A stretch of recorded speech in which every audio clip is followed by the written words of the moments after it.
জীবন সঙ্গিনী ও সন্তানদের প্রতি হযরত মুহাম্মদ সাল্লাল্লাহু আলাইহি ওয়াসাল্লামের আচরণ কেমন ছিল? রাসূলুল্লাহ সাল্লাল্লাহু আলাইহি ওয়াসাল্লামের সন্তানদের প্রতি স্নেহ ও মায়া ছিল অপরিসীম। তিনি যখন কোথাও যেতেন তখন মা ফাতেমার সাথে দেখা করে যেতেন এবং প্রত্যাবর্তন করে সর্বপ্রথম মা ফাতেমার গৃহে গমন করতেন।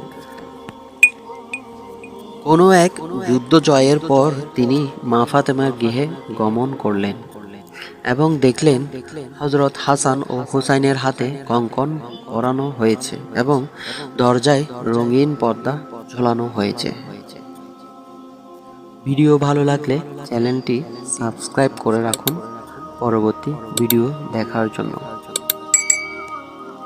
এই দৃশ্য অবলোকন করে তিনি গৃহাভ্যন্তরে প্রবেশ করলেন না, দরজা হতেই প্রত্যাবর্তন করলেন।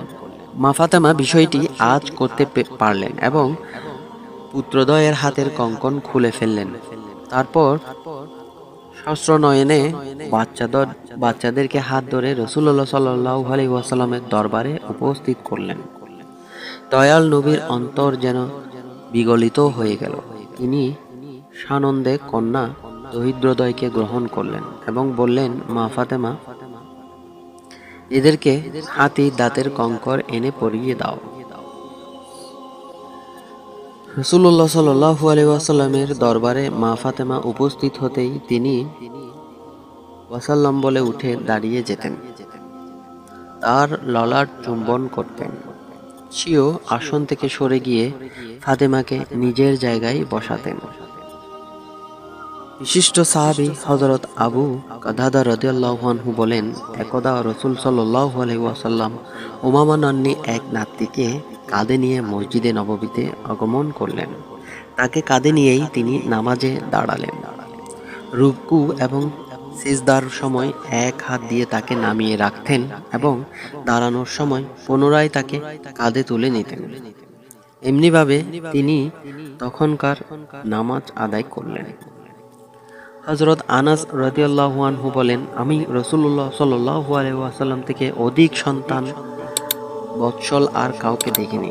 তিনি সন্তানদের প্রতি অপরিসীম ভালোবাসা প্রদর্শন করতেন, যে ভালোবাসার কোনো তুলনা হয় না। রাসূলুল্লাহ সাল্লাল্লাহু আলাইহি ওয়াসাল্লামের পুত্র ইব্রাহিম মদিনা শহর থেকে ৩-৪ মাইল দূরে আওয়ালি নামক স্থানে লালিত পালিত হচ্ছিলেন। রাসূলুল্লাহ সাল্লাল্লাহু আলাইহি ওয়াসাল্লাম প্রায় পায়ে হেঁটে সেখানে গমন করতেন এবং দাইয়ের গৃহে প্রবেশ করে পুত্রকে কোলে তুলে নিতেন, তার চোখে মুখে চুম্বন করতেন, তারপর পায়ে হেঁটে মদিনায় আবার প্রত্যাবর্তন করতেন।